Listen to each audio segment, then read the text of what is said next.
ATVscene.com presents a Fireside Chat with Suzuki's Rod Lopusnak and Yoshimura's Brant Russell. This week's topic, the 2008 Suzuki LT-R450. Here we are at the Fireside Chat at day one of the 2008 Quad Racer R450 intro, and I'm here with Brant Russell of Yoshimura. Hello. Well, BR, I got to tell you that with the new Quad Racer, we got a ton of new updates. We brought all the editors in up to Wisconsin, up to Doug Gust's house, to actually come into a place where no one else could really come here other than Suzuki. Yeah. Doug's probably ridden more laps on a sport Suzuki ATV than any other person in the industry, period, and probably anywhere else in the world. So we felt like this is the most fitting place. Of course, Doug did a lot of work, a lot of help on putting the 2006 Quad Racer together. We've made a ton of changes, and for us to go out and tell the editors, look at all the changes, it's difficult to see because it's all internal. We got over 100 changes. There's over 50 in the motor, 50 in the chassis.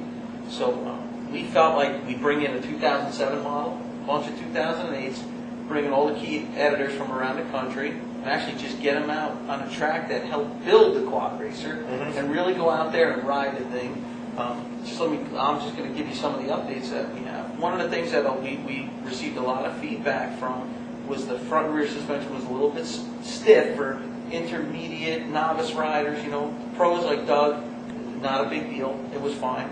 So the engineers went back and really did a good job of recalibrating the suspension. We Kashima coated the front suspension like the rear was previously. That worked out really well, so it's a much more plush suspension, absorbs all the small stuff, medium stuff a lot better. We also did a big thing in industry first to the ECM. What the ECM does is it monitors the throttle position, the RPM, and also how quickly throttle position and RPM kind of activate how fast the rider hits the throttle or how slow he does. And what the ECM does, it compensates for that, and it reacts by the amount of spray it does in the fuel injection, which compensates and adjusts the amount of wheel spin. And this will help with acceleration and the driving force. So it gives us a little bit better performance and better traction. And as far as the clutch, shifting, we also went to rubber-mounted handlebars.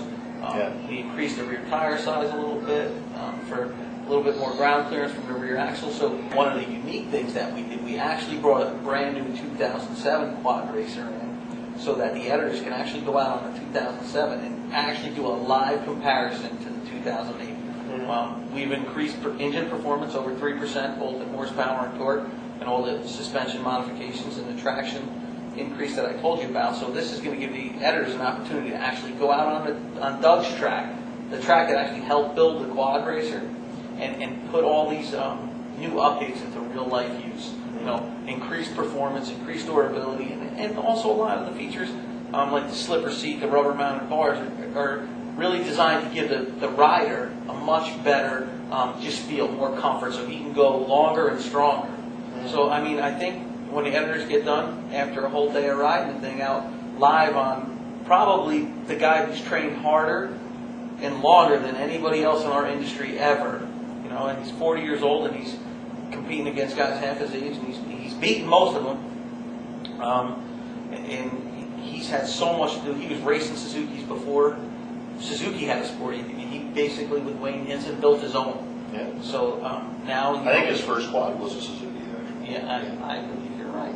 So I think that with that and all the updates we've done, and I actually saw one of the comments that Doug has told me with some of the testing on the 2008 is that he's been racing pro ATVs for over 20 years, and he never thought the day would come where he could actually go out on his track and actually complete some of his triples on a stock ATV. Yeah. And we've seen him do it in the last few days through testing before the editors got him. Yeah, absolutely. I don't have any doubt that if Doug Gust went out there on the stock, on the new stock R450, I have no doubt he would be top 5 at least at a national against all the modified bikes. Of course, you have to hang Nerf bars on it, a couple things like that. But yeah, the bike's that good, truly. Yeah, and I think that's one of the things that Suzuki's done a really good job. We're going to keep with all our great new sponsors with Pro Taper and MSR, of course, Yoshimura and Rockstar has given us the ability to kind of move the sport forward, to really give riders that dream of being on a factory team. And I think the proof of that is that with Chad this year, we see probably one of the guys in the last probably 10 years has kind of taken our sport by storm. This actually just went out there and really raised the level of rider ability. But what we saw is that there wasn't product out there that can actually handle his ability. So, it would have almost been a crime if a guy like that didn't get a factory ride. So I think that's just another great thing that Suzuki was able to go out there and actually give this guy a factory ride. He proved that he went out there and he won his first 2 overalls as a pro. Yeah. And kudos to Suzuki for supporting the sport once again. Talk is cheap, but Suzuki, I think, supports more amateurs, semi-pro all the way up to the pro teams, bringing along these young rookie pros like Wienen and Wimmer and whatnot. It really shows the commitment and the passion folks have at Suzuki to the sport. Yoshimura, we're just proud to be part of it, and hopefully not let you guys down with this stuff. But the new machine is so good that it makes our job a heck of a lot easier. Now, Brent, let me ask you, of course, with Yoshimura's incredible involvement with the race team, the past few years, of course, with Doug and now with Chad and Dustin, how much of an impact does this have on Yosh? Like with the cherry bomb exhaust, how is that going to play a role in your future and your success? Well, Yoshimura for years has been kind of we've benefited from Suzuki's largesse. We've been fortunate that Suzuki's trusted us with a little bit of involvement in these various projects over the years. With this one, the machine's so good to begin with. We don't need to do a whole lot to make the thing work. You can basically go out and race this bike, put some Nerf bars and a kill switch on it. Really, it's funny. There's a lot of urban myth out there about these machines and what we've done to them, and we've really done very little to them. Engine work is basic cleanup stuff, nothing really too exotic. Setup, we have a really good chassis guy with Rick, and the Fox Shot guys have helped a lot build some really good performance handling when it comes to top pros. But the machine isn't that much. It's not that modified. I think the average guy for very little money can go out and duplicate the bikes that these guys are running. In fact, I can say that without any fear of hesitation.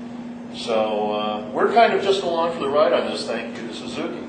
But it makes us look good, like we know what we're doing, but really it's the engineers in Japan that built a brilliant bike, and it's it doesn't take a whole lot to make this thing competitive. I guess that's the key to the whole success of the R450 line. Well, I'm Rod Lopusnak, and this is Brant Russell.